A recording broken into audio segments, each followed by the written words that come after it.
Hello and welcome to NerdVsWorld, episode 34. Good morning, Vietnerd. I'm Brendan. I'm Spindles. And I'm me. And I'm Emma. So on this week's show we'll be covering a load of topics. We've got Guardians of the Galaxy to talk about. There's 9 Worlds Geek Fest to catch up with. We'll be discussing Robin Williams and his sad passing. A couple of TV shows we've been watching and... anything else that comes to mind? Yeah, what else we've missed? And we've missed Thor, obviously, and the whole Thor yes, sex change yes, thing. yeah, So yeah. we'll probably have an opinion on that, I'm sure. Where should we start? Guardians. It has Gotta to be. be. Got to be Guardians to start off with. I think hopefully everybody in the world has seen it. I know that there's at least one person in this room who hasn't, but it's all fine. No, awesome film. I cannot heap enough praise on it. Yeah, I've seen it twice now, and I'm prepared to go and see it a third time at the cinema, even at cinema prices. It's just that damn good. We absolutely loved it as a family, didn't we? Yeah. Apparently it's had a massive impact on the charts as well, with a lot of the Yeah, songs. the soundtrack. Soundtrack Yeah. is on the charts. That's, like, seriously, when I wrote the review, I was listening to the soundtrack, and I was just laughing, remembering bits of the film that the music was from. I think that was the thing about the film that took me the most by surprise, was the 80s influence in it. Because I really wasn't expecting that at all. It just came out of nowhere, but it made huge amounts of sense for his character. Yeah, massively. I mean, he's essentially, Star-Lord is suffering, like, arrested development. As an adult, he's still the 8-year-old kid that was kidnapped by the Ravagers at the start of the movie. Yeah. You know? So everything from there, his character is based around an 8-year-old's ideal of what a superhero and rebel would be. And just with all of the kind of everything that was happening in the 80s is all he knows of Earth. So for him, he literally is stuck in the 80s. Yes, the Kevin Bacon references. Yeah, the Kevin Bacon references in it were Footloose thing is amazing. Yeah. And Kevin Bacon tweeted about it, he fucking loved it. Well, you would, wouldn't you? Yeah. In a film like that, then all of a sudden, you get picked up as like Earth's mightiest hero for being in Footloose. Oh, no. But did you manage to grab a lizard to sing? No. Disappointing. Yeah. That opening scene, that got me just... It's brilliant. Singing into the whatever that lizard was as a microphone was just genius. And just the strut. Yeah. And the dance off at the end. It's like... The dance off at the end was utterly unexpected. That came out literally out of nowhere and we were pissing ourselves laughing at that. Yeah. It was just nice to have a big summer movie that didn't portray itself as being a dark film. It was, there was no cynicism about it. It didn't take itself seriously. It was just fun. It was a fun movie. Yeah. I think it, in a lot of ways, it kind of took what Thor 2 was and took it a lot further. Because the second Thor movie was hilarious. Yeah, it really was. It was a brilliant, funny movie. And then I think Guardians of the Galaxy has taken that one step further with a whole bunch of characters. And, the characters in it are so diverse and eclectic in what they are that it's the kind that you actually watch the movie and you are awestruck by the film because it's just so many pieces thrown together that probably shouldn't work. Yeah, but it does. Does. Sounds like one of our podcasts. No, Guardians works. Well, they had a better budget. It's true. You mean they had a budget? Yeah. Same difference. But it is great, and we were saying before the show, before we started recording, at some point in the film, each of the 5 of the main characters is the audience surrogate. So it's the character that is meant to be put across your POV. Sort of what the companion was meant to be in original Doctor Who. Yeah. So like the Before audience they that became asks McFit questions. of the week. Yeah. Well, let's not get to that again. Speaking of companions of Doctor Who, what did you think to... What, Karen Gillan? Karen Gillan. As Nebula? thought she was fine. Yeah. I thought she was fine. I I think don't she. they developed an awful lot of the characters, but I think they kind of missed developing the baddies so much. Well. They didn't have time. Yeah, perhaps. I mean, Ronan the Accuser, he is what he is. He's a Kree supremacist. So, like, once you know that, there's not much to do. I think the big bad guy, that was fine. They expanded on him, but I think Emma's right that the peripheral ones you didn't really see enough of. So Karen Gillan, you didn't really see that much of her character. No, really. And Thanos, you didn't see much of him either. No.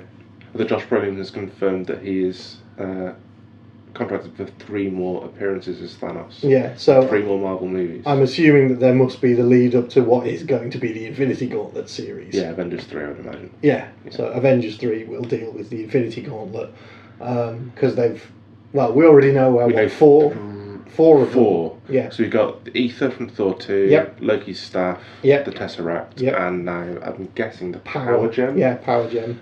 From that. And that's what I liked about Guardians as well, is for the first time it really put across to an unsuspecting Marvel audience exactly how powerful the Infinity Stones are. Yeah, well, I suppose it did. We already kind of knew from how powerful the Tesseract was in both Avengers and Captain America. We knew that the Tesseract was ridiculously powerful. Even Thor 2, was it Thor 2 did the Tesseract as well? No, it was because he took it back with them in Avengers, didn't they? Because that was the whole thing was that they didn't want to have... So that wasn't revealed as a Infinity Stone until the end of That's Thor right, 2, though. yeah. Because when they delivered the Ether to the Collector, They said that it was because they didn't want to have the 2 stones in the same place, so Yeah. that's when we figured out that the Tesseract was... Because I think I remember going right back to when, I think it was Captain America came out, and I think I remember seeing going, oh, that blue thing's going to be important at some point. And then, It's the new Red MacGuffin. Yes, it's Marvel's squidgy red MacGuffin. So there's one more. Is there 5? There's 5, yeah. So there's one more to go. Yeah, which I assume we will find possibly during Age of Ultron or something, maybe, or maybe Doctor Strange. Yeah, Doctor Strange. That would make sense. Yeah. Yeah. Yeah, well, I don't know what's going to come, but that'd be interesting. Indeed, yeah. So, I can see kind of why they might not have developed some of them in that particular movie, and possibly if Karen Gillan's going to carry on and be in the other ones as well. I don't know. Yeah, well, I imagine she'll be back. I mean, she... Well, even if she had died on screen, it's Marvel. Yeah. They'll come back. Yeah. But, she obviously... Because they've got to build up Thanos, they've got to build up... I assume they've got to build up her a bit more, and then, technically speaking, there'll be Guardians of the Galaxy 2 at some point as well, I imagine. And that'll be before Avengers 3. Yeah, and that will, I imagine, deal more with the kind of unanswered questions of this one about Star-Lord's dad. Yeah. Which, didn't really go into that much apart from the fact that he was a bit of an arsehole and Michael Rooker didn't like him. Yeah, a bit of a jerk. Yeah. How good was Michael Rooker? Michael Rooker was amazing, yeah.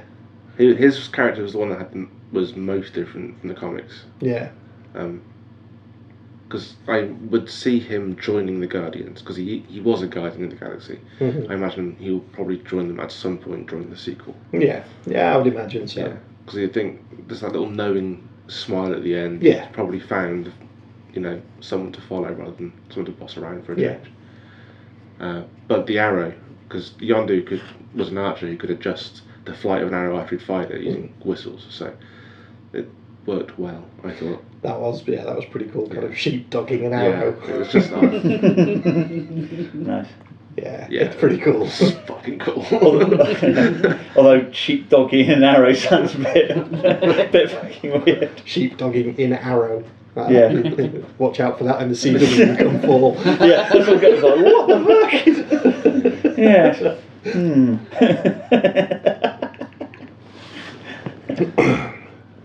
I really can't praise it. I can't stop praising Flossie, you failed this city. Oh wow, okay, I was still on sheepdogging.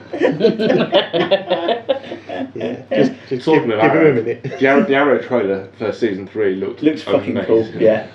Yeah, there's some very good promising stuff in the there. fact that he's gone back to that line as well. Mm. Not Flossie, obviously, but you have failed this city. Yeah. So, yeah, and they've got Black Cat's trainer in there. No, not Black Cat, Black Canary's trainer in there. Yeah. I made the mistake he made a couple of episodes ago. Indeed. Getting Black Cat and Black Canary. That's fine. Yay, it's not just me. There we go. We got stuff on our mind, folks. But it's getting it back on canon as well, isn't it? Yeah. With the right sister. With the right sister playing Black yeah. Canary, yeah. And of course, we're going to see whether they're going to cross it over with Flash when that starts up as well. There is another crossover. Yeah. That's already been declared. Has it? Right. Okay. I think Arrow is going to appear in the Flash pilot. I think the story will be told. They'll be the same story, but told from different POVs in each series. Right. Okay. So yes, certain episodes will cross it a la Buffy Angel. An episode. Yeah. Exactly like Buffy and Angel. There you go. Yeah. So who's Spike? I imagine Red Rocket, or what do they turn what's her name's boyfriend into? Or that works. Yeah. Or no, he's getting too old. John Barrowman. Who is no longer guest cast. Is he series regular? Series regular. Yeah. Awesome. So who's he going to bone then? Everyone. Everyone. Because he's that kind of guy. Yeah. Singing while he does it. Oh no. oh Christ. They are really going to follow Buffy with that one, aren't they? Mm. They'll have an all singing, dancing episode too. Yeah. Jazz hands. Of once more with feeding episode of fucking Arrow. But they're going to... what show was going to do a musical episode? Supernatural. Supernatural, yeah. Yeah, Oh, yeah. a musical episode. I think probably Once Upon a Time has to at some point. Oh god, yeah.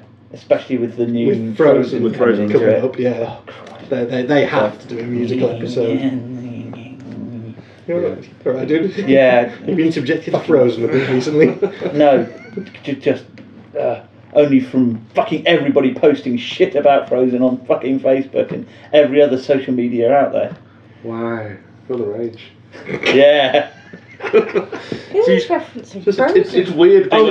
There's about fucking 250 bloody parodies cycling The around at entire moment. world Yeah. is quoting. I think he's just catching up with the stuff that we've all been seeing for the last few months and we've just now kind of passed off. I think it's just now hitting. No, it's still going. It's weird being on this side of the range.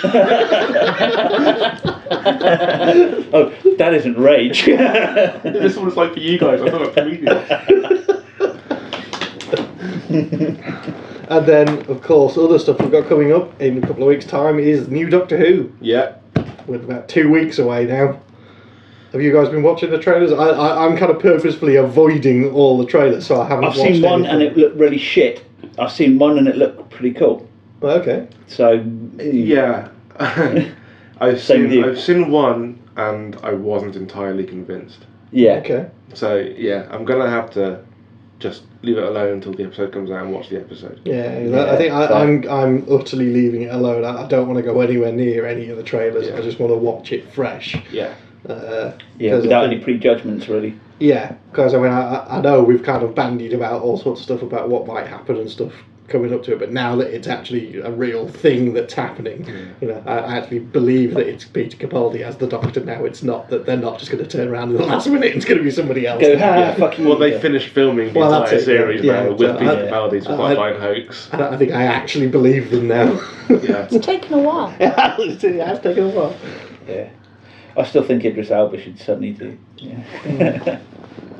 That'd be very cool. Saying about the Doctor Who Sherlock crossover, weren't they? Should they do it? Should they not do it? The answer is no. Yeah, No. No. Yeah, well, apparently That's he's a been saying no-brainer. yes. Who? Moffat? Mm. No. But they said that everybody else I think says he's just no. trolling Yeah, the world there. Yeah. Yeah. Yeah, he's given Tumblr something to squee about. Yeah. That's what he's doing there. Yeah. That'll never happen. So the reason That might be the point where I just rage quit on. Well, Yeah. I was going to say that there is a Christmas special Sherlock and a Christmas special Doctor Who.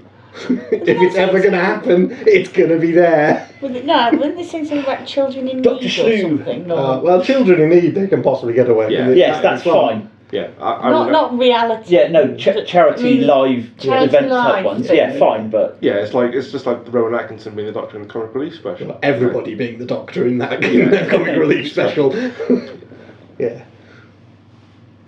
Yeah, it'd be a bit of fun, but they certainly couldn't do it in all seriousness because the world would just murder Moffat, I think. I think he said what would happen if the two egos got in the same room is they both just kind of go off and sulk, and it wouldn't be a very good episode at all. If it had been Matt Smith playing the Doctor versus Benedict Cumberbatch, then Sherlock would have owned him. But I think Peter Capaldi as the Doctor would kick his ass. He just seems to have immediately just have a harder, edgier feel about him. Unleash his eyebrows at him. Yeah. And that's it. Have done with it. Fuckity bye.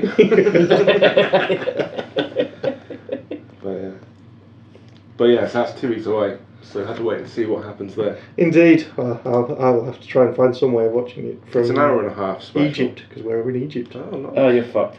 yeah. We're going to get the internet over there. Hotel's got free Wi-Fi.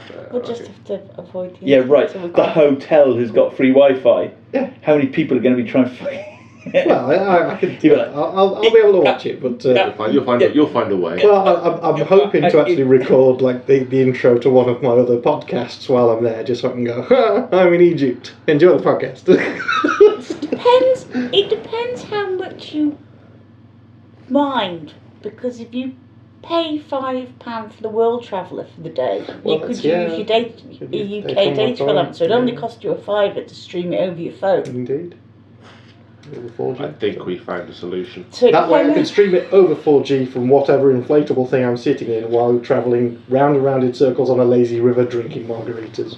Because that's what I intend to do for most of that week. Sounds like fun. Yeah, I was just going to watch it at home, but Well, you can always put one of those like little inflatable rubber rings in the bath and pretend. sit in the bath with a cup of coffee. Yeah.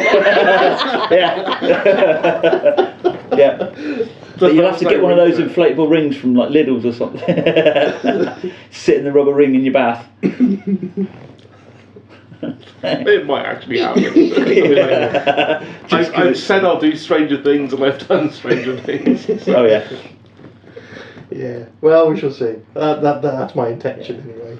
I've come up with a solution. I'll just text you. I say, "Have you seen it yet, you bastard?" And I shall twit pic from my rubber ring. Yeah. Yes, so yeah, that's Doctor Who. So other stuff. Well, over the last couple of weeks, there's been a few events and so forth that we've been to. I don't know whether you guys have. There was a massive one in the States. You know, just a little thing called San Diego we, Comic-Con. yeah, because obviously we haven't done anything since Comic Con, have we? Yeah, no, we haven't done it since before then. We've kind of tweeted some of the news from it and some of the other bits, because that was the article I put out, I think it was yesterday, about the BBC show. That was the picture of that was from Comic Con, where they announced, I can't remember what it's called now, it's a new supernatural drama on BBC Two with John Sim and I can never remember the guy's name, the guy who played Checkmate in The Cape, and he was in True Blood and all sorts of stuff. Yes. Can never remember the guy's name. Yeah. I know the one. But he's been in pretty much every show that I've really enjoyed over the last couple of years. He was in Lie to Me in the episode where he's playing. Yes, he was playing cards. Yeah. Which I recently watched. Lie to Me Finally, is awesome. I watched all 3 episodes on 3 seasons on Netflix. Yeah. And then I was like, when's the next season out? And then I saw that it had been cancelled. And I was just distraught. Don't you just love how his swear words get more oblique yet more offensive as the show goes on? As he puts in more blatant English swear words that Americans have no clue what it means. It's brilliant. He got wanker and bollocks in it. Yeah. But he told his daughter off using bollocks. Yeah, it was kind of cool. But I like the way that she actually says some of those words in a very British way. Yeah. So what was the most surprising news out of Comic Con for I you? think the then? most surprising news out of Comic Con was the lack of real news out of Comic Con. I think that's the thing for me, is that there really wasn't that much out of it. I was going to say, I didn't really hear anything. You know, it's just like, even the Marvel panel wasn't particularly surprising. They filled in what we suspected already, but there's no big announcements. There was no what the internet's been trolling for. There's been no female lead movie No. in the Marvel universe, which everyone was looking for, but that never came. But to kind of just pick up on that and talk about something that we were going to talk about anyway, there was the announcement of the female Thor. Yeah. Was made, but not as a. This isn't a film. This is obviously through the comics. Yeah. So Marvel have said there's going to be a female Thor, and it that seemed to cause an uproar, which I didn't quite get. I didn't understand it. No, I didn't understand why people were upset about it. Because they were thinking of movie. Well, actually, As soon as they heard it, from what a lot of threads and things that I've seen that people seem to be ranting about, is they assume that is it. There is no male Thor anymore in any kind of genre, right. Whether it be comic book, animation or film, and I think that's what they perceived it to be. You think the internet was pissed off because it was like, oh, we're only getting a comic then? Yes. Oh, okay. Not we're only getting a comic then. It's more of they completely missed the point altogether, and it's all they saw female Thor going, oh fuck, the next movie's going to have a female, what? And they didn't understand the concept that it's just the comic book for that. I don't know, because I've seen a lot of knee-jerk reactions about kind of making Thor into a female, and I think but I think most people who were kind of arguing back about it were, it's likely to happen along these lines, which is the usual Marvel thing, which is Thor will be Thor. A woman will pick up Mjolnir and get the title of Thor in the same way people like Beta Ray Bill did in the past, and become Thor for a while. Then once that's all finished, it'll go back to being normal. So it'll just be like a plot arc that will then end up back where it was before. I don't think they're going to carry it on forever as Thor being. It's not going to be a case of Thor wakes up one morning and suddenly his penis is gone, he's turned into a woman. It's going to be why in his hand flopping. Why, Lord, why? I think something will happen. Something's going to happen in the last few runs of issues of this run, where Thor for some reason loses his worthiness, and there'll be a female character will come along who is worthy, will pick up Mjolnir and will become Thor, because after Secret Invasion, Thor's Odin Force was merged by Doctor Strange with Mjolnir to repair it. So that's where that will come from. The thing that annoyed me was the whole Disney princess meme, where like Disney owns Marvel, Marvel owns Thor, Thor's now a woman, Thor's a Disney princess. It's like, no, he's not. Thor is still going to be the Prince of Asgard. Another character who is a woman is going to be that. I think what annoyed people about it was the fact that they were trying to say it being very pro-female and about bringing women to comics and very pro-women. Whereas in actual fact, actually just doing a proper female character on its own would have been a better thing than just say a woman picks up the hammer. From that point of view, that's a good that's a good call. Because we were thinking about well, what happened if you brought in Freya being all kick-ass and or have a proper spin-off or even thing. Lady Sif. So I think that's from the point of view I was seeing, it was a very much from the feminism point of view of why can't, if you're going to do proactive female thing, why just do it as a special... I think that's what this is going to be. I think she's not just going to come and pick up the hammer and suddenly she's Thor. She's going to have an origin story, and she's going to be developed as a character. And then she will continue on as a character after Thor gets his hammer back and everything. She will still be a character in the same way that Beta Ray Bill or whatever are still kicking around in the Marvel universe. Yeah, because don't forget Thor has died and come back as a robot before. But that's an interesting point, because that the parallel of that with Doctor Who and making Doctor Who a female. How do you think they compare? How so? In terms that you're saying that the feminists were saying, why can't they just create an independent person? That argument is, why don't they create an independent female Time Lord and have that not? Instead of making Doctor Who female? Yes. I'm not pro Doctor Who being female at all. So it's just interesting because that argument did come up this year. A female Time Lord would work, for me, it would work better in that genre as well. Well, we've got female Time Lord, we've got the Well, yeah, there's yes, yeah, I know. There's several, yeah. There's Yes. Romana and the Rani, and yeah, they're not in the current thing. Not yet. Yeah. The only time you actually kind of get that in sci-fi, well, one of the times is Jadzia Dax, where you have all the memories of being a man, but you're actually a woman. And how do they balance that? And that's what you'd have to do if Doctor Who was a woman. Yes, it would you would be. have to, it'd be very much acknowledging the fact that it spent the vast majority of time as a man and it happened to be a woman that time. Indeed. And it turns out it's a butch lesbian who likes women anyway. Because of the memories. No. I was taking the piss with that comment. I just thought I'd better throw that in there before we get some door kicked in. Yeah, right. Wouldn't be the first time we've been lynched. Not by hordes of women. No, it's not actually. But that was in a good way. Well, yeah, and that's Marvel. DC news? Was there anything really earth-shattering from DC apart from more pictures from what is going to be the absolute clusterfuck that is Batman versus Superman? Jason Momoa is now Aquaman. Yeah.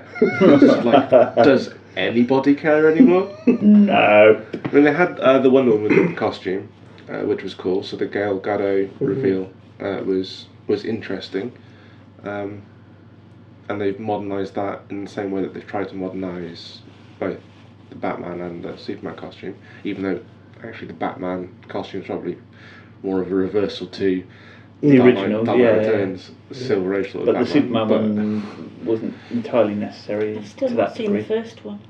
The first Superman, Man of the Steel. reboot, Man of Steel. Yeah, don't. That's a resounding one then. just don't. It comes to something when the Dark Knight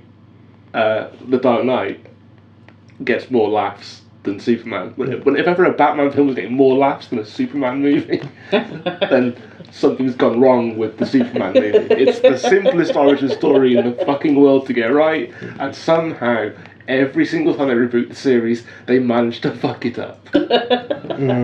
Yeah, true. Superman is a story of hope. Yeah. He is Apollo. He is light. He is a god amongst men. It doesn't need to be that fucking complex. Yeah, it doesn't need to be dragged down and made gritty and real by Christopher Nolan's sensibilities of what makes modern sort of blockbuster movies. What works for Batman, who is the antithesis of Superman in terms of the fact that he is dark and brooding And human. works for Batman. It doesn't work for Superman. No. Superman has to be positive. You have to be left with hope. You can't see the one force for good kill at the end of the movie. You just can't. You just destroy everything that Superman has been about, and that's why that film is shit. Superman doesn't kill people. He puts them in crystals to float in space. Let's not even get into the collateral damage. Yeah. Well documented my feelings on the collateral damage in that film. So yeah, that's why Dawn of Justice, Batman vs Superman, is just going to suck balls, because they can't decide Who's going to win? Well, they can't decide which source they're drawing from. I mean, they've now come out and said, that was the one thing from the panel, was they did say that Ben Affleck's Batman has been fighting crime for years, but not in the same way that Christian Bale did, in terms of him being this hero vigilante taking on the big guys, but in the way that made Batman jaded in Dark Knight Returns, and the fact that he is just taking on people, and he's come back to do that after 10 years. But what's really frustrating is there's a fucking amazing animated movie in 2 parts called The Dark Knight Returns, based on Frank Miller's book, which you should just watch and just forget about Batman vs Superman. I think at the moment I'm kind of more thinking about just forgetting about the DC cinematic universe and just throwing myself into the CW and ABC's television universes, because they look like they're going to be awesome. Yeah, I'm very interested in what Gotham does. Yeah. So there's Gotham, there's Constantine, there's The Flash, there's Arrow, DC TV universe looks amazing. It does. Apparently they've rejigged the pilot for Constantine. Oh, okay. Following, so yeah, what I suspected when I saw that leaked Was a preview preview. was that they'll rejig it. I think they've had to because I think the actress in that left.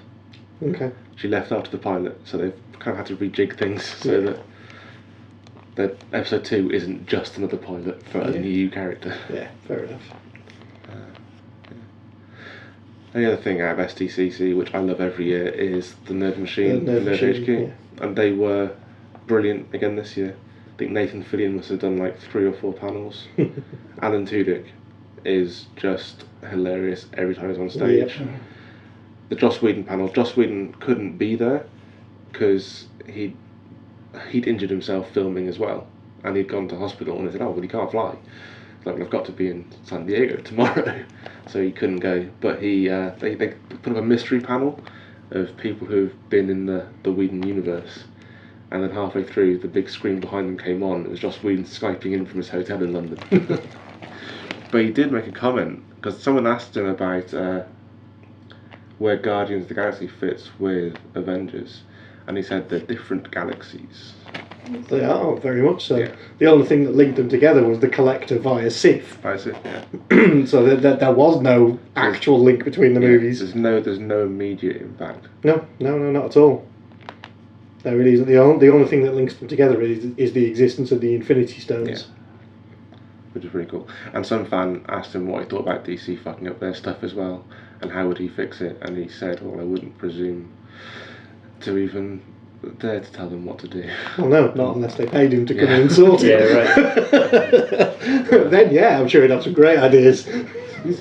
He's just a massively diplomatic and He is, yeah. well-spoken person. Yeah. It was great fun to watch him. He's done a couple of panels actually on stage before, a couple of years back. It was always fun to watch, always fun to see. Mm. And yeah, but those guys at Nerd Machine made so much money for Operation Smile this time round because they increased the capacity. Every year they've been increasing the capacity number of seats. I think it's like $20 per ticket. I think there's 500 tickets available per talk, and like their talks were running all day, every day, and all that money went to Operation Smile, and then whatever Nathan Fillion and Alan Tudyk could sell. Yeah, on their auctions. Yeah. And people will just spend stupid money Yeah. to buy stuff. To just buy whatever Alan Tudyk pulls out of his bulging sack. Yeah. And Nathan Fillion has these magnetic cards as well, which you can stick to people's cars that are badly parked. Yes. It says, you're probably a very nice person, however you park like an asshole.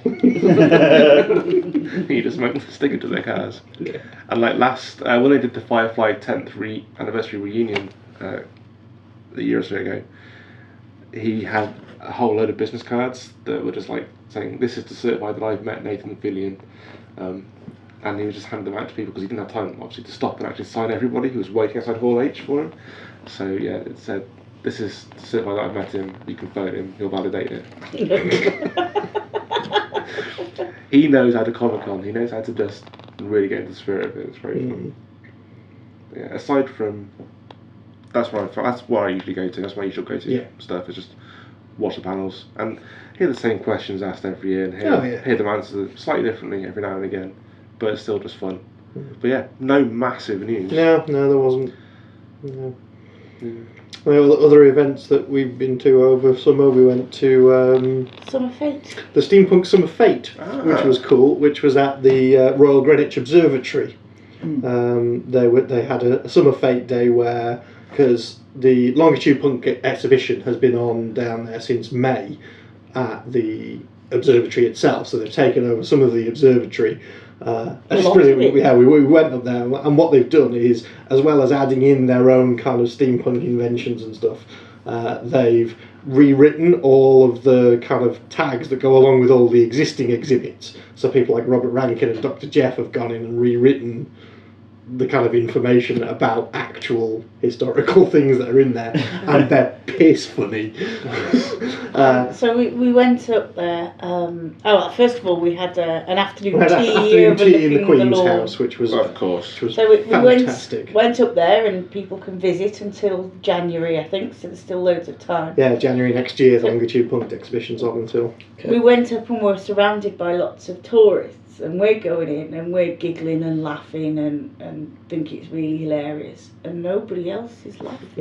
Everybody's like, "What's so funny? This is science." I'm like, no, read the stuff. Read the stuff. Look at the thing. Kiwis do not do sat nav. Read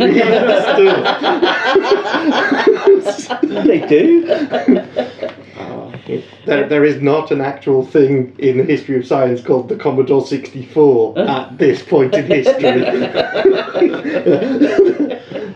There were just so many people who just weren't getting it. Oh, and it was, we were pissing ourselves because we'd obviously got ourselves kind of done up for steampunk, so we were all going to be in our finery and Emma with her tiny hats and things.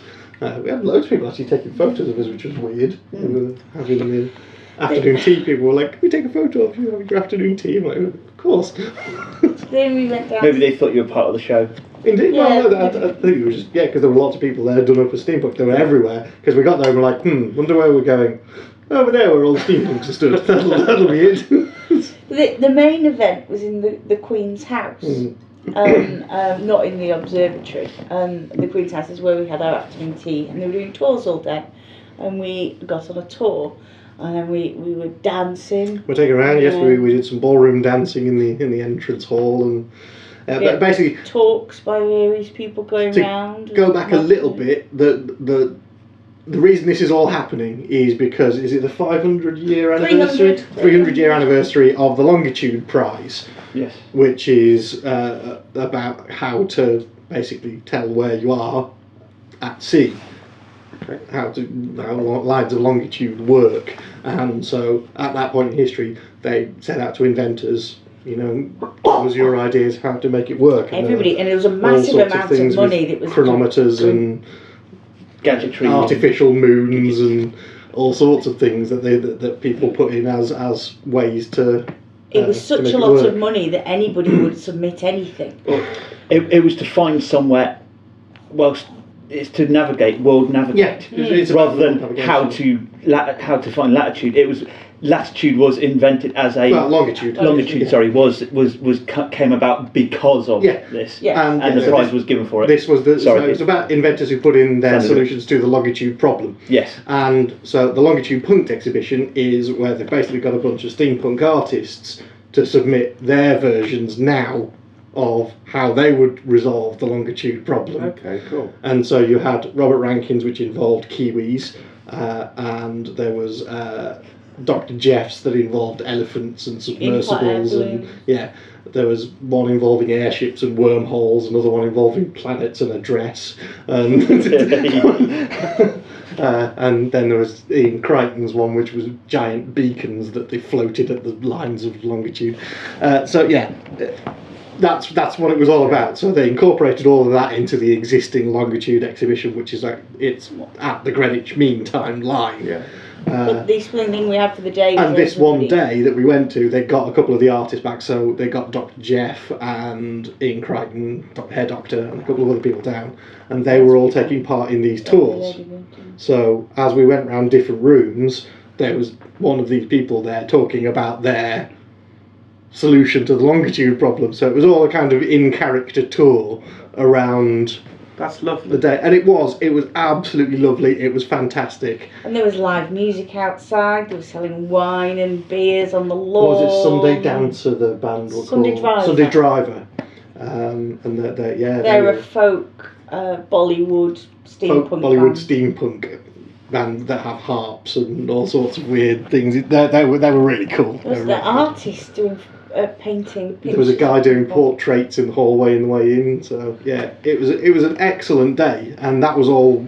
It was all the tour was all free, so you just book on it and you go down and do it. You paid to do stuff like the afternoon tea and things, but the actual day itself was just free, and it was absolutely fantastic day out. It was really cool.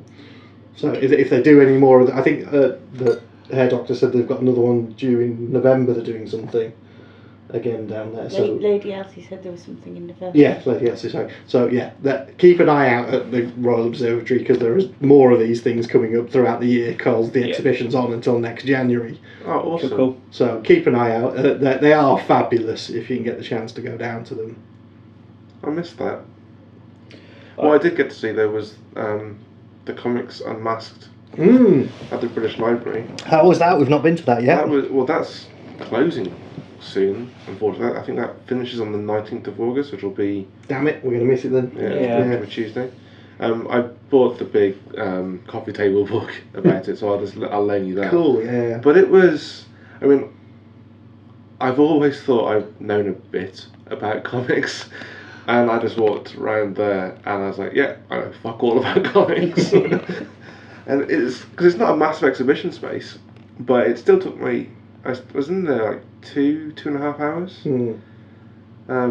And they cover everything, the development from like lithograph prints and stuff like that, and what you never really necessarily associate as being comics, in the sense that we know them as the books, like the individual cartoons, the political satire. It was probably the 3-panel strip type things. There's an awful lot of propaganda in comics. Yes, there's a huge amount. Loads. And just like the fact that their impact culturally on sexual equality and sort of trying to break barriers is probably undermined by the fact that they're just not appreciated as art forms by people en masse. And if there's more appreciation for comics and what they say by the wider public, more shit would get done.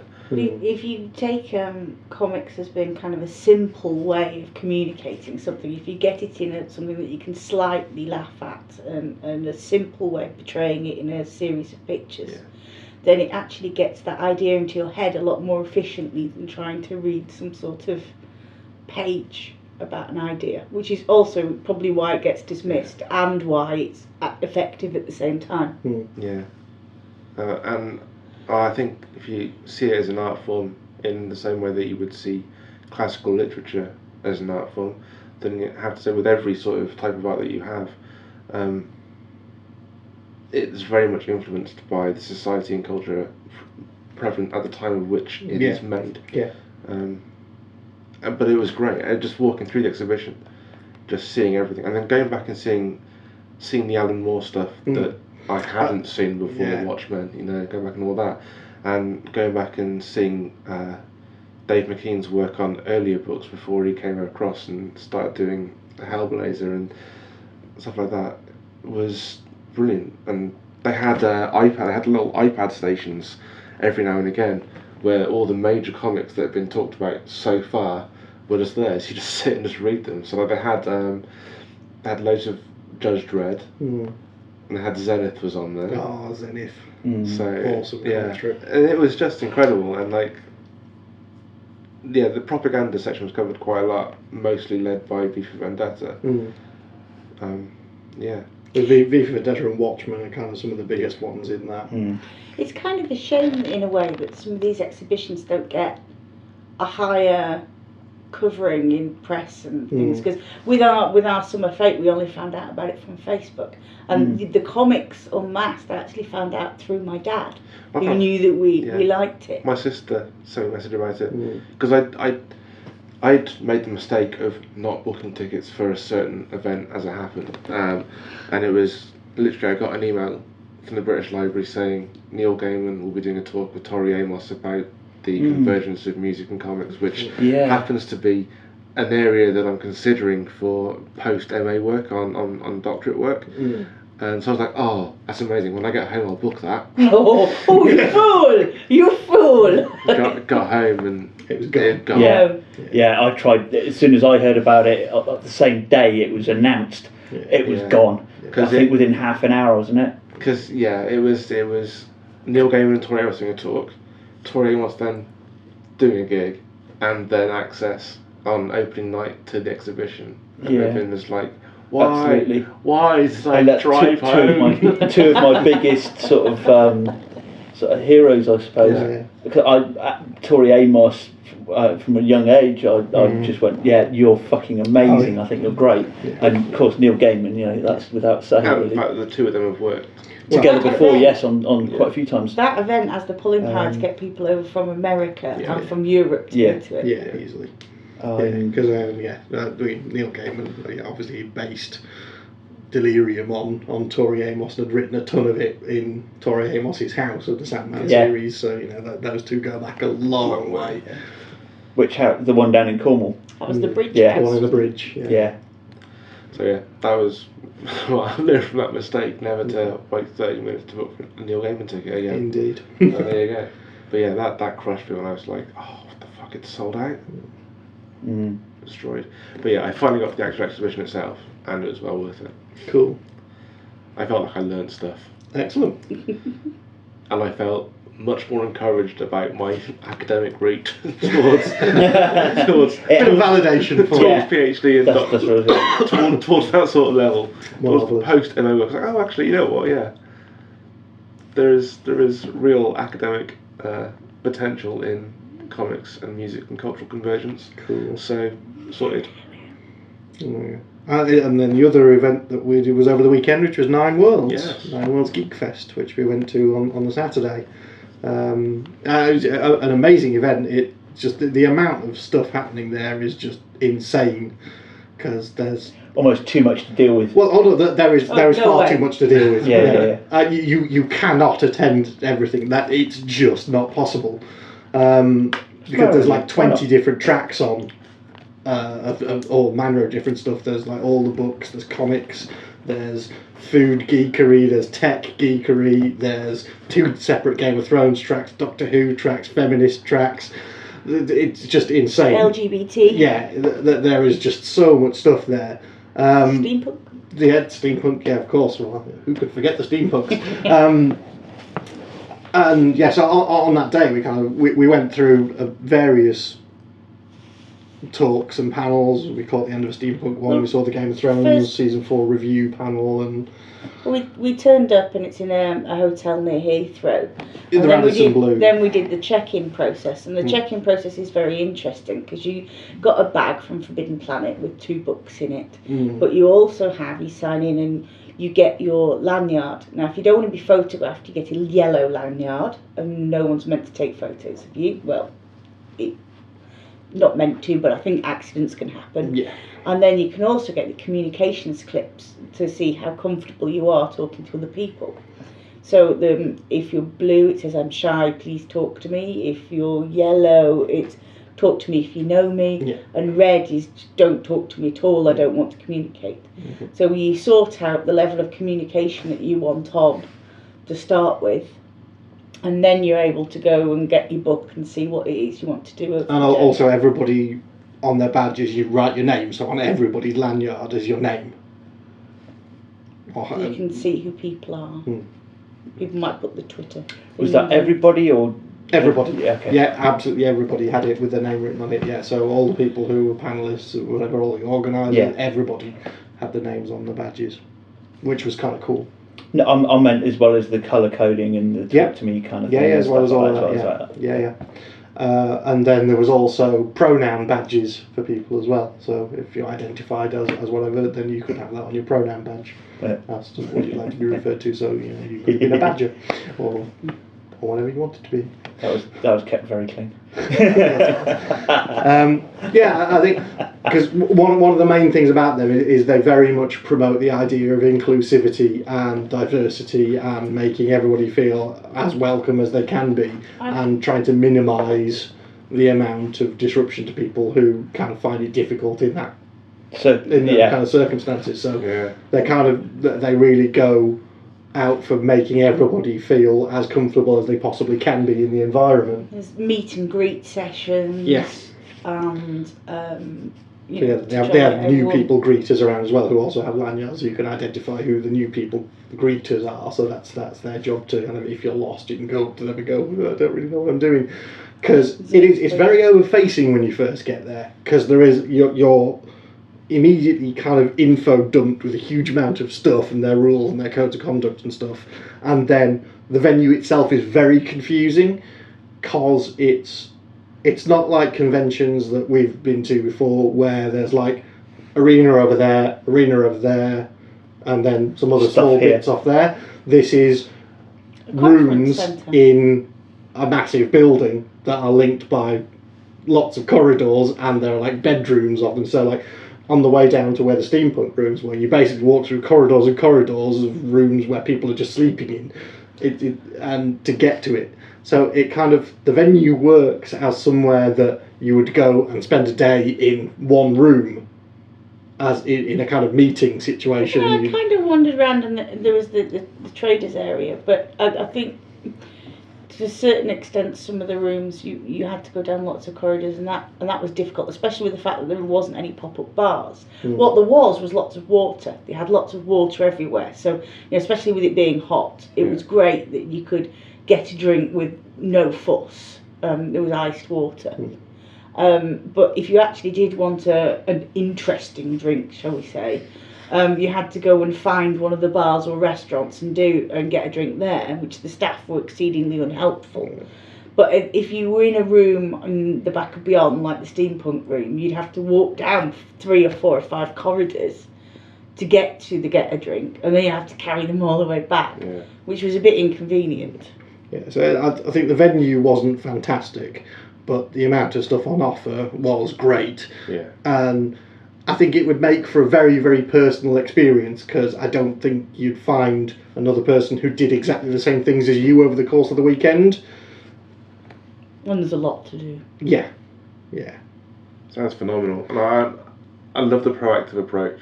Yes. I love that they're not reactionary to issues, they're very proactive about it. I read a lot of the stuff before the event. I read a lot of that kind of thing. Yeah. And I liked what they put in, the guidelines and their ethos that they've actually purposefully stated and gone out of their way to secure people's safety and things like that.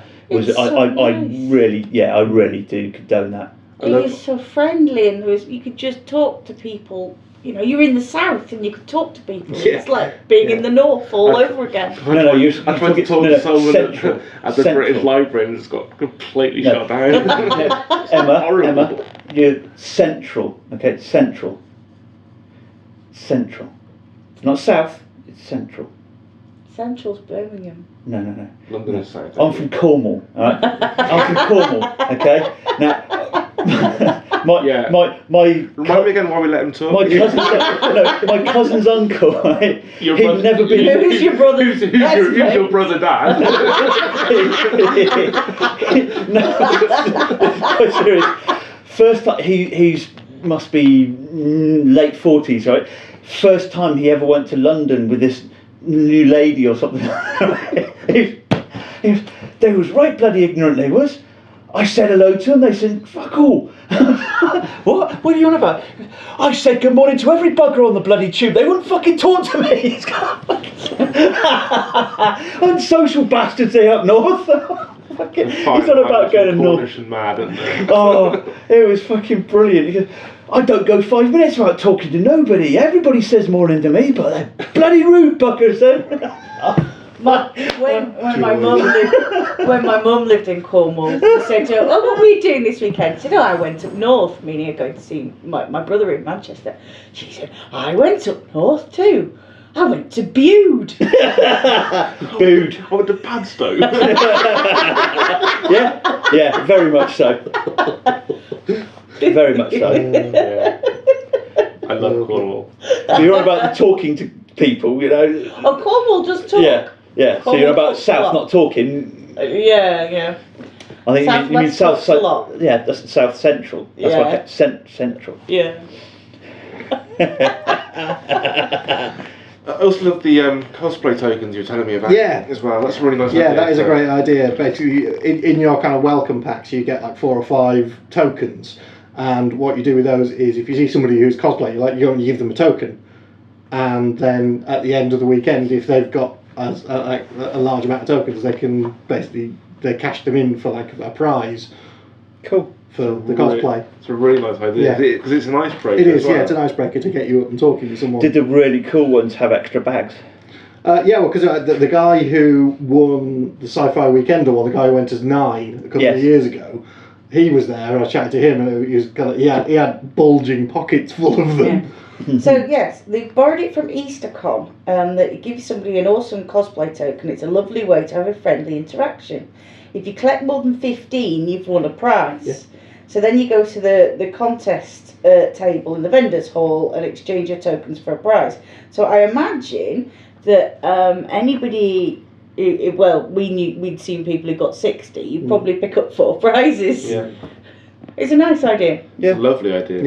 Yeah.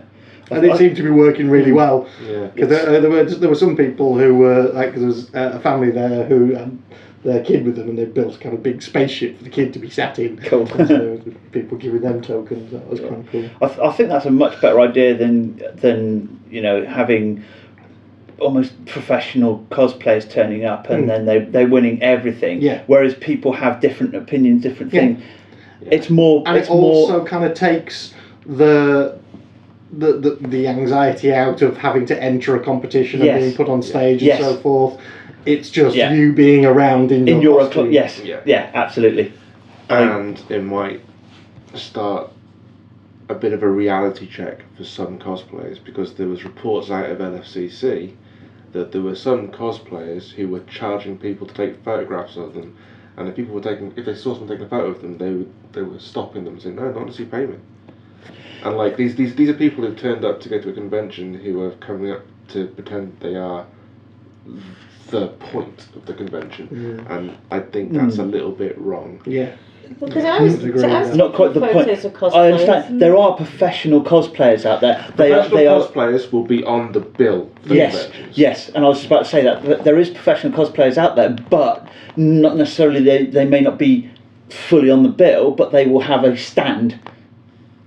No, my opinion is if you're a professional cosplayer and you're on a panel like Tabitha Lyons from Artifacts, she's done panels at a couple of LFCCs now. If she was a named guest and was under the same rules as other guests, where you pay for your photo pass with them, I completely understand it. Yeah. There's someone who is a nobody, a no-name nobody, who's not a con attendee in a really good costume. Saying, no, not unless you pay me. It'd be like, no. Get over yourself. There is an exception, of course. Is there? If there's a group of cosplayers there that are raising money for a charity. Oh, obviously, yeah. That's different. If it was a small amount, like £1, to have a photo taken, I think that's reasonable if it goes to a charity. If it goes to a charity, then I'll always donate. But as attendees, to be walking around charging people for photographs, that's not right. No. That's what I meant. They would be at a proper stall that's been set up by the organisers. They'd be a named guest. Yeah. Bottom line. Anything other than a named guest. Yeah, I have to disagree with you slightly on that one. But it's as an organised, set up by the organisers, they have a table. They will be set people, not necessarily named, but they will be. If they're a dealer. Yeah.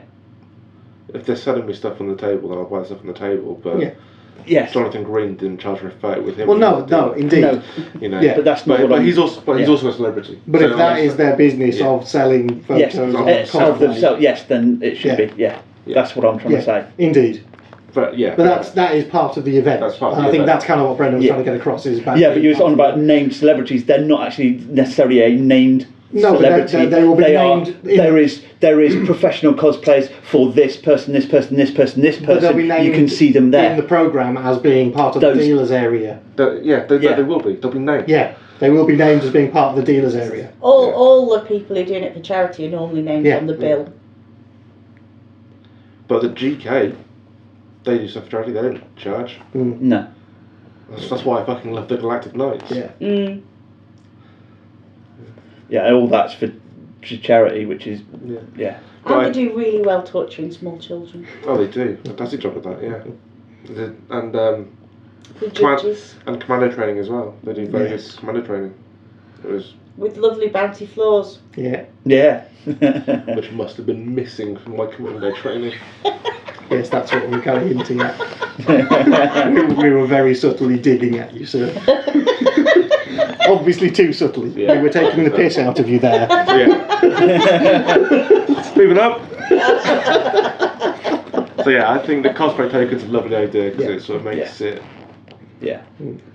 just. Yeah, I would It's a heartily recommend Nine Worlds. I mean, I know. Oh, I'm sold on it already. Next year they're using 2 hotels, so they'll be at the Radisson Blu again, and another one across the road as well. So they'll be using 2 hotels next year. That means twice as many big twice rooms. as much stuff going on. So that you'll be able to do bigger Kebabs. events. Because the Steampunk Cabaret was one of the funniest things The I've seen. Steampunk Cabaret was brilliant. But unfortunately, was it only in a tiny room and whilst walked to a bar. But it was hilarious. It was the Cognies, wasn't it? The Cognies, yeah. Yes. Well, hopefully we can do something next year as well. Yeah. That'd be cool. Yeah, we'll see. Yeah. Especially if you have another podcasting track, it'd be good to get on that and do something. The podcasting room itself was very good. Yeah. Yeah, it was good. Yeah, so we managed to record a couple. We'll have to get in early next year and see what we can absolutely. come up with. So yeah, that's kind of Like a portable bar. stuff we've been up to for summer. Yeah.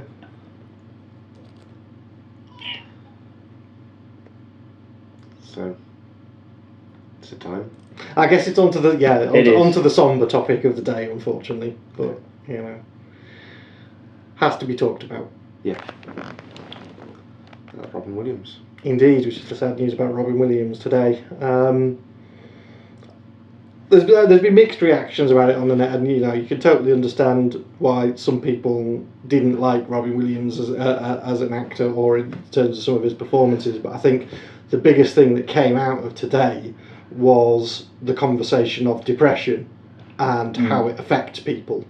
I think that's the big thing to come out of this, that no matter how you're perceived, you could be perceived to be the happiest, most successful, one of the richest people in the world, and still depression can get you. Yeah. And that's the biggest, like I said, I think for me that's the biggest thing to come out of today, that the realisation that it can affect anyone, absolutely anyone. Yeah. I don't know why it broke me so badly today. I was just broken today. And I think the reason why, especially because I got up this morning, I'd gone to sleep having heard the news, and I got up this morning and the news was still there, and I was very upset. And I text my mum and my dad and my sisters and just said, I love you. I'm so sorry, I don't keep in touch and tell you that enough. And bless them, they all asked if I was alright, and all I said, well, I was just like, yeah, I'm fine. It's just whenever I see a story of someone who's lost the fight with depression, it just doesn't so much hit close to home as it hits crushingly straight through my chest and straight at me. Yeah. And I just think of the friends that I've lost already to that. And I put up a status because why not? Why not talk about it finally? And it's 21 years battling it, and it doesn't matter whether I have good days or bad days. It's not something you ever really beat. No, it really isn't. I mean, I think all of us in this room have dealt with it, and have dealt with it for a long, long time. I've been on medication for it for years now, and it's that thing that's always there, telling you that you're shit.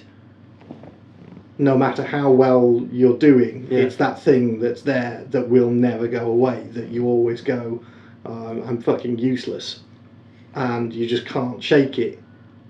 And it's not just about being sad.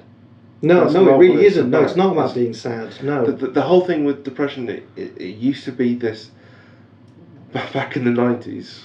So like when I was 13 and diagnosed with it, it was, the whole stigma was, it's this invisible thing. It's not a physical injury, so you can't see it. So it goes unidentified. And I think progress has been made. I think it's no longer seen as this invisible thing as opposed to a physical injury, but it's just misunderstood, and there's only there's only one way you can correctly identify a broken leg.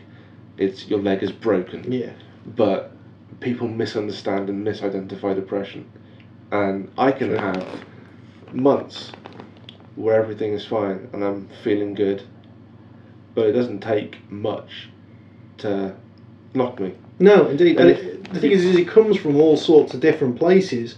I mean, because going through CBT and stuff, you kind of learn what it is that sets it off in you.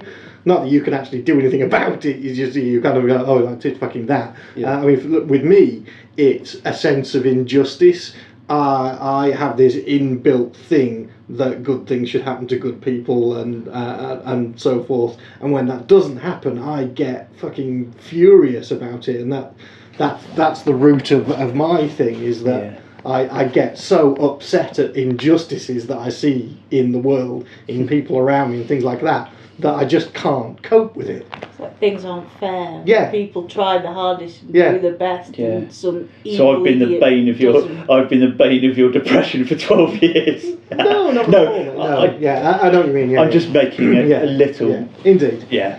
Yeah, so it's just, it's that kind of thing. I've been in situations, it's been to do with my work and stuff, that I've fucking slogged my guts out at something and all I get is shit from the people above me. Yeah. And it's that, and it just wears you and wears you and wears you down to the point where you just feel like you're fucking useless.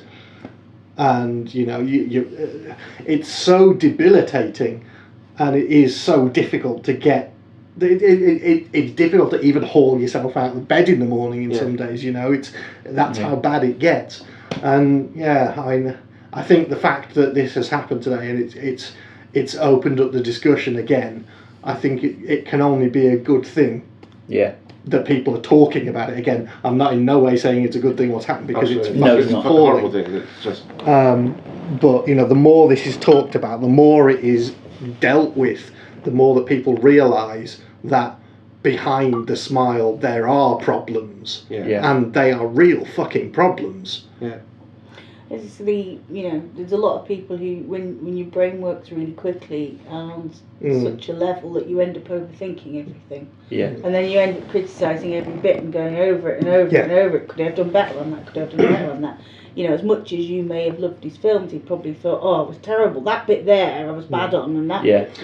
You criticise yourself. Oh, with that's every it. bit, Yeah, and then you get anxiety. My own fucking worst critic, and I think that's. The fact that We we're all all are, sat here, the fact that we're all sat here and we're doing this is our kind of way of trying to do something about it, because we're putting ourselves out. And I'm constantly going back and going, oh, did I say that right? Am I worried about, did I do that right? And absolutely. When I edit one of these shows, I edit a show and it takes so long because I think, can that be misconstrued?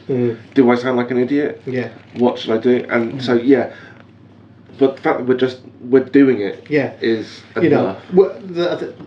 The fear is there that there will be a backlash, and at some point there probably will be. The internet is full of trolls. They're full of people who will just have a go at people for no other reason than the fact that they can. Yeah. And we need to be able to deal with that in some way. Whether it's ignoring it, whether it's reacting against it, I don't know, because we've not really come up against it yet. No. I guess only time will tell on it, but I'd like to think that we can handle it. I think we can. Yeah, especially if it's done as a group thing, rather than any one of us individually trying to take it on. Yeah. As if we actually sit down, talk about it, and then respond as a group. Yeah, and I think not just in terms of using that as a coping mechanism to respond to trolling on the internet, but just in general. Yeah, that's kind of where I was heading with as well. Yeah. Yeah, I mean, you're not alone. From an academic point of view, I'm particularly interested in the correlation between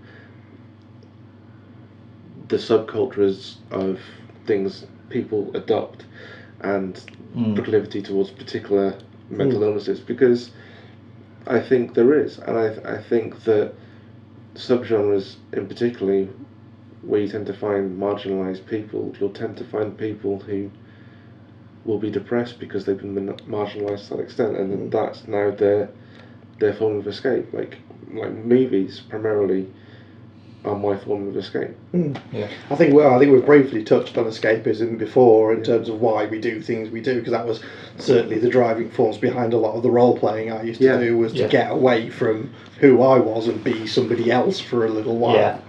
That was how immersive I was getting with those games. That's what I had to go and do that and get away from being me for a little while, because I just couldn't handle being me all the time. Yeah, I don't think I could have got through college if I hadn't suddenly found a roleplay group and been brought into that, because that just made me more confident. Yeah, it stimulates the imagination, which any good storytelling will do. But being in a small group and doing the teamwork that you do as your characters, and then realising that transfers to you as the player as well, and that you're in a place where you can just create and not be judged for what you're creating, is part of the process of finding ways of coping with depression and with anything that really ails you.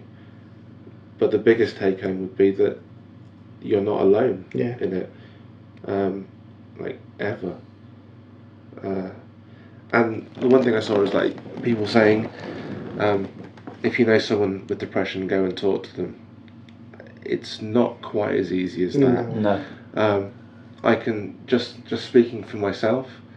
Over the years, I have developed quite a good shield to protect myself against people. So people who talk to me, just the ones, don't really get to know me, because they could be the same as the kids at high school who bullied me to the extent that I was hospitalised with depression. So it's the people that get through that shell that get to know me. So if you know a friend with depression and you talk to them, you don't seem to make any progress the first time you talk to them, don't stop talking to them. Keep trying. Once you've got through whatever self-defense and coping mechanisms they have, you'll get to them, and just that endurance will let them know that you do care. Absolutely. Yeah. And sometimes it's more about listening than talking. Yeah. This whole conversation has definitely come 2 days too late in Robin Williams' case. Yeah, indeed. But if it does stimulate a more global conversation about issues of mental health and depression, then that can only be a silver lining to find in this horrible, horrible dark cloud of tragedy. Indeed. Sorry for getting deep on you folks. But there were recorded just under 6,000 deaths by suicide in the UK in 2012. The massive proportion of which were male, 18 to 47. The ratio of male to female was massively out of whack. I think it was 5 to 1. So yeah, find help online.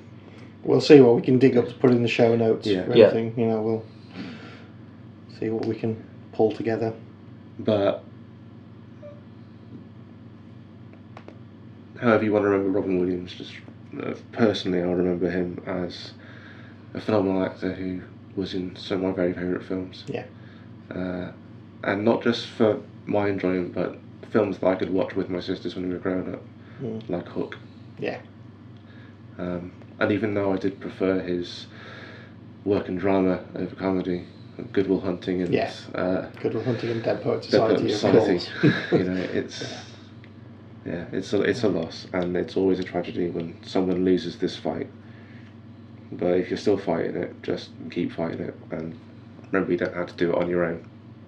Indeed. And we've got an awesome song to play us out this week, haven't we? We've got a lovely song called Poets by Esther Joy Lane, who is a student of mine. It uses samples from Dead Poets Society. It's a wonderful piece of music and composition, and there's nothing more really to say about it, and it's a beautiful, fitting tribute. Yeah. And we'll close out the show with that. Yeah. I think that's it for this week. I think that's it for this week. So, I've been Brendan. I've been Spindles. I've been 80. And I've been Emma. Take care. Well, until next time, take care, and now more so than ever, just be excellent to each other. Gather ye rosebuds while ye may, old time is still a-flying, and this same flower that smiles today, tomorrow will be dying.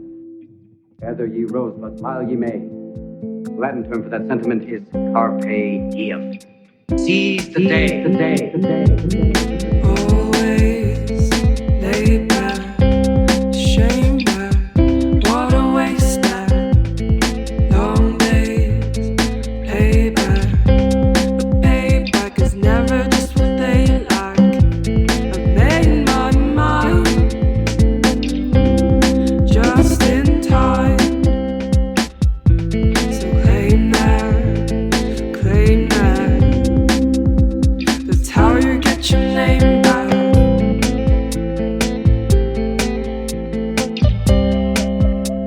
That's how you get your name back.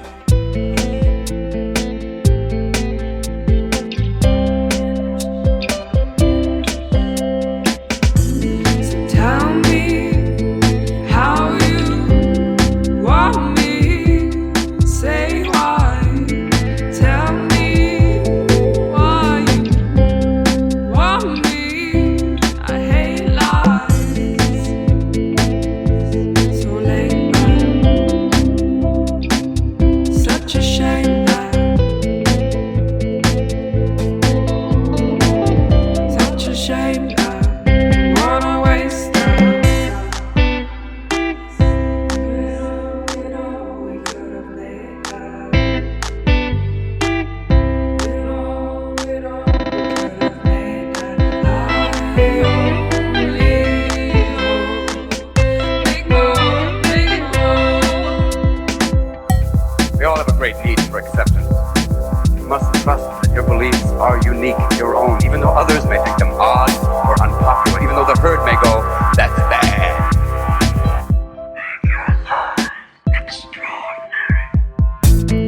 Lonely lately, afraid to see what we're leaving. Don't look, just do. Take everything that you ever wanted just for you. So tell me how you want me. Say why. Tell me. Want me. I hate lies. I'd like you to step forward over here. Peruse some of the faces from the past,